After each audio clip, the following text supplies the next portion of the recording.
These archetypal Yu-Gi-Oh cards were crazy, just not in their archetype. By MBT. Let's see what this white boy's got cooking in the kitchen. Hey everybody, Joseph Rothschild here, aka The Office. And it's time for another X-Thread. Today we're talking about archetypal cards that are not often found in their native archetype. In celebration of the YCS victory by Pack TCG, I wanted to highlight a card that he played way outside where it was designed. DDD Vice King Requiem is a DDD monster that has crept into Unchained builds. If you want to see why, I have a short that should explain it, but if you don't want to go to the shorts menu because you still have an attention span. If you open Dark Contract with a Gate, you can search Vice King Requiem, summon it, overlay for a copy of Machinex, use the effect given to Machinex to pop a card on your side of the field, which can either start your own plays in Unchained or play through opponent's cards while threatening Zeus. It's a very interesting tech that doesn't use the normal summon and found its way into both Pack and Jesse's lists. So I'm gonna say it, you guys are gonna hate me. I hate playing against Unchained. I think like Unchained is like, playing is like it's a cool deck. You get a popular stuff, you basically get to do like little resource combo loops. I think it's like a really cool deck to play. I think playing against Unchained is the most miserable experience of all time. Like, you can't ever really contest them. They don't die to like any floodgate shit, so if you think there's like a silver bullet, there really isn't. Outside of like Lord of the Heavenly Prison, if you're playing Labyrinth, like sure. And like if you have Ash Blossom or like Nibiru, 50% of the time it just ends their turn,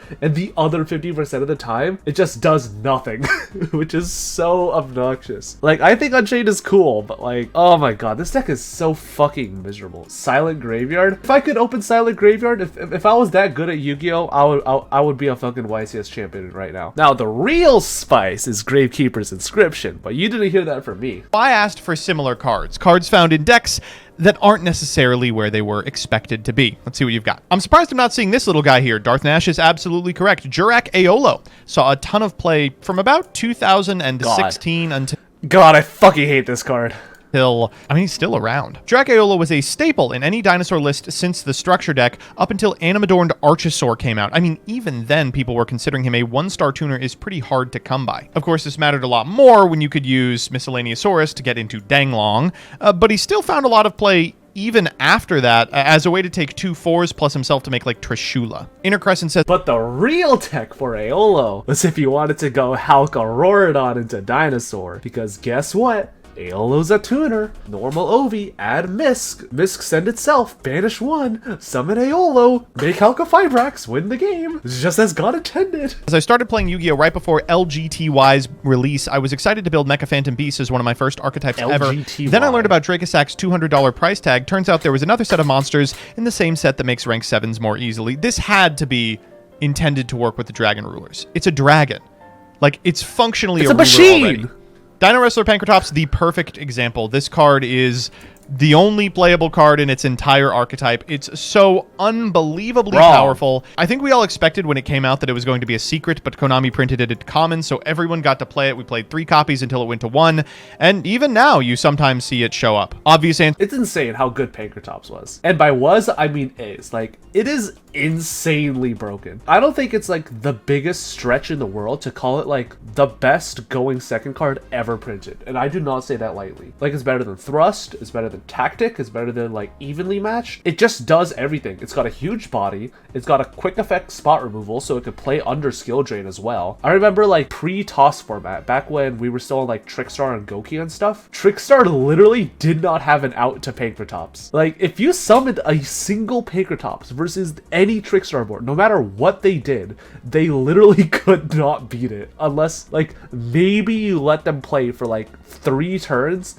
and they could like make a Trickstar like Link 3 or 4 or some insane shit. So in the current format, Gimmick Puppet Nightmare. This is being summoned off of Branded Expulsion on legs. However, as someone who actually plays Gimmick Puppets and specifically picked up the deck so I could use this as Xyz material, this card sucks in our deck. Relevant. Yeah, never forget the best Aqua to fuse with in Tearlaments. This is another perfect example.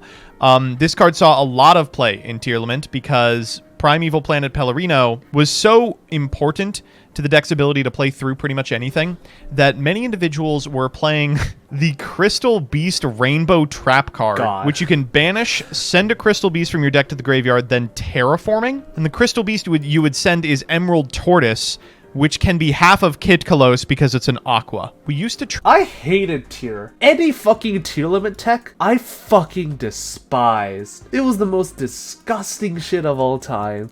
The fact that tier limit could beat literally anything. Anything that wasn't exactly Dimension Shifter, and it arguably still beat Dimension Shifter because you could still make Dweller plus do Bestial shenanigans. I fucking hated that, dude. Like, Paralino is one of the most broken cards of all time. Like, why does it pop? Why is it a pop effect for me just playing the game? tribute summon this idiot for an entire format in the first wave of Burning Abyss. In 2014, we were tribute summoning OG goddamn Ryza. We. No one was doing this shit. Meow has the perfect answer. Flamvel Guard and Dragoonity Corseska. These cards are dog shit in their individual archetypes. Truly not even playable. However, you can search this one off of Blaster and this one off of Tempest, and then you can synchro into a copy of Crimson Blader. Perfect example. These lads come to mind. Turns out a one-card Isold that hand loops and provides perfect information is cracked for warrior decks.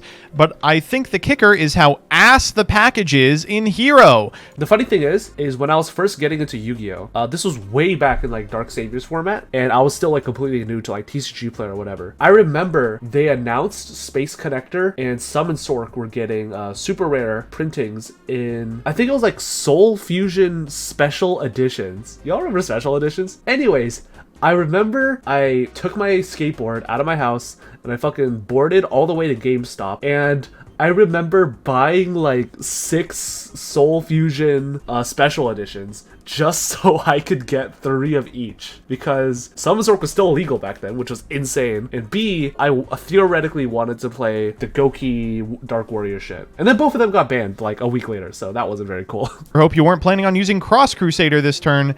Yeah, it's weird that these cards are better in decks that don't play Neos than in decks that do. And of course, Aqua Dolphin being playable in any capacity is just so funny. Whatever constitutes a Gen X deck, they definitely weren't the reason this guy was on the FL for so long. This guy was responsible for not only a bunch of FTKs, he was splashing a whole shitload of decks, none of which played any other Gen X monsters, with maybe the exception of Blast Fan, but that's for a different reason.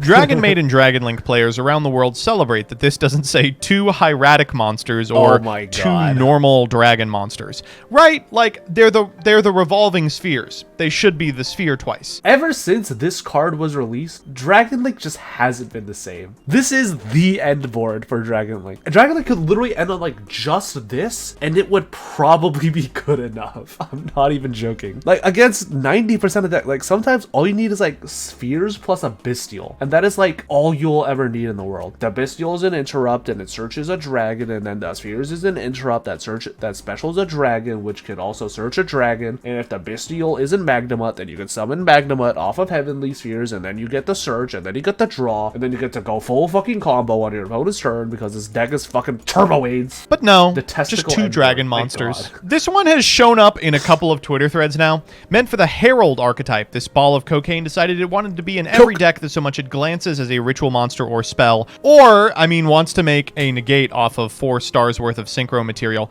The funniest part of it, of course, is that it turns off the heralds. They have to go banished. I will give this card a pass.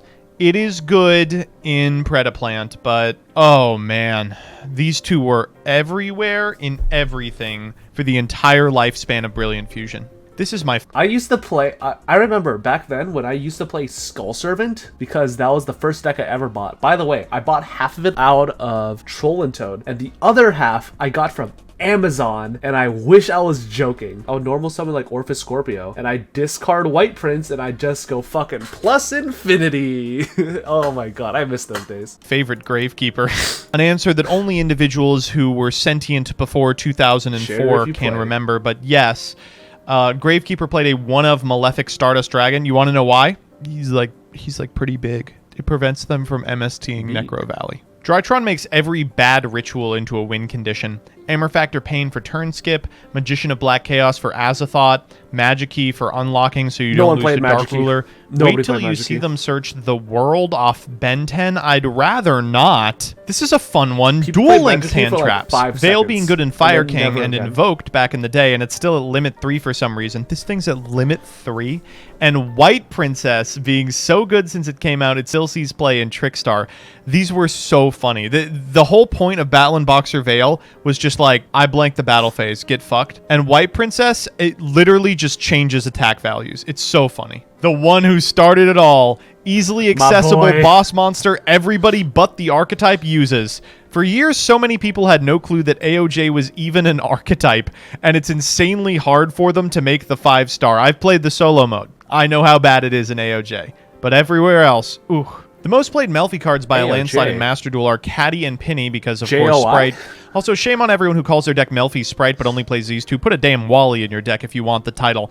Agreed. This is like a perfect example of what I'm talking about. Like, Sprite existed forever, and then someone was like, hey, what if these two random material at the end became like one of the most mid-Xyz of all time? And then we played 2 Garnets, and that got us a Herald. And everyone else was like, I think that's actually good enough. I think that's good enough. This card is so generically good and obviously so bad in Ice Barrier, but that's thematic because the whole point of Ice Barrier is to prevent these people from appearing. Other decks summoning it against them is kind of on theme. While Super Quant, of course, is a decent deck. Both of these saw much more success in Monarch. Is Blue Layer fuckable? Monarchs. Blue is summonable off E-Telly. It searches a guided tribute summon, and it shuffles itself back to keep E-Telly live. Red Layer is still kind of playable just because it's a free special for something like Infernoble, but EDM was a hell of a deck. They played this in Domain, too. One of my favorite facts, for a small period of time, Vendread Battlelord used to see play in Drytron. Oh, fucking Shockmaster. Evolution can summon Battlelord from graveyard, so Drytrons had no issue using him as cost, and Battlelord's effect would seal off hand traps on your turn. This is one of the only cards that I ever bought out. There were like 3 things actually that I was directly responsible for buyouts. One was every Gishki dual terminal card. I owned, like for a period of time, I owned every single dual terminal Gishki card on TCG Player. And that buyout did not last long after Sprite got hit. It was not the greatest investment. Speaking of other not great investments, I had 300 copies of Vendread Battlelord that I cruised around all of California to pick up off of people for like pennies on the dollar because people were playing this in Drytron, like you mentioned. And guess what? People immediately started cutting this shit. And the third buyout I had was Dual Terminal Gem Knight Fusion, which went from being like a $3 dual terminal to like a $15 one for like a period of time, which is kind of funny. All 3 of those buyouts did not hold up. This was very popular for a short period of time. I think Tatsum has a profile in which he took down a big tournament playing fucking 3 copies of this guy. Every time people discover this card, it's for the worst reasons. Like Trickstar FTK is playable, or like Mystic Mine is a top deck. These silly guys did it not once but twice. Dark Beckoning was a 1-card Curious with Lingaribo and Anima. Later, they did the same thing, being 3 level 2 bodies off of 1 card. Bonus points for playing Capshell, which was already good in Sprite as one of the few 0/0 fiends. This is a good one. So Arborea's good in Crusadia, but importantly is a sub 1500 attack point monster that can be special summoned without activating an effect. Any deck that was playing Sangan could conceivably normal Sangan, link it off for an Almirage, activate Sangan, grab Arborea, special it, then theoretically summon something like a Halka-Fibrax. Never forget the Bean Soldier spike of 2022. I blame VTubers for that shit. This saw way more play than I wish it had. People might not like to hear it, but Obelisk undeniably reached its peak as an occasional sideboard tech in the Dragon Ruler mirror. I know what you're thinking. What the hell are you talking about? Unfortunately, they are 100% correct. Many people remember Obelisk from its implications in like frog decks right after release, but during the Dragon Ruler era, going for the Dracosac line and then tributing all the tokens for Obelisk was kind of an unbeatable turn one. Like there's not really anything in the game that cleared this. In 2020, Dragon Link used this little boy to search Smoke Grenade for some fun hand loops.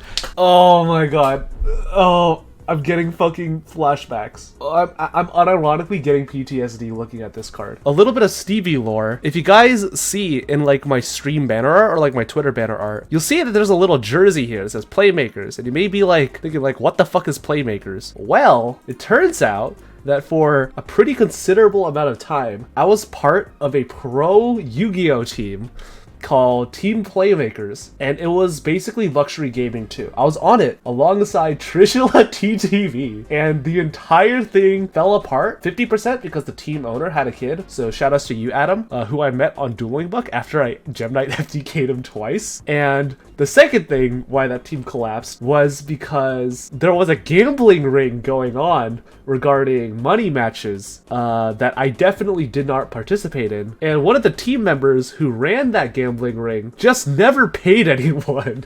He just pocketed the money and ran. So that's like the other reason why that shit went down. But during my time as a pro player, I farmed remote duels and remote duel events like there was no fucking tomorrow. Like I got a stipend from Sheech to basically just play in as many fucking events as possible. It got to a point where some weeks I was playing like 6 locals, and every time, and by the way, this was during the worst format of all fucking time, which was early COVID format, where it was nothing but like Dragon Link, Infernoble Hand Loop, Adamancipator at full power, and Synchron Eldritch. It was the most obnoxious shit of all time. And like every time I look at a fucking COVID special card like Violon Cube, I just get flashbacks to like me at my desk just shuffling my fucking Adamancipator cards because I opened no hand traps versus like the Dragon Link player who opened like a single black metal and now gets to go like full combo. I fucking hated it. Bylon Cube. Though I am a rotation apologist, I can't help but read a thread like this and feel a twinge of guilt in my tiny little heart. If the card pool were smaller, text like this might not ever be considered. Although, with things like Smoke Grenade of the Thief, some would argue that's a good thing. See you next week. Anyways, that's the MBT video. Let me know your favorite bad card in Archetype, but good in everything else in the comment section down below. And yeah, that's going to be it for this video.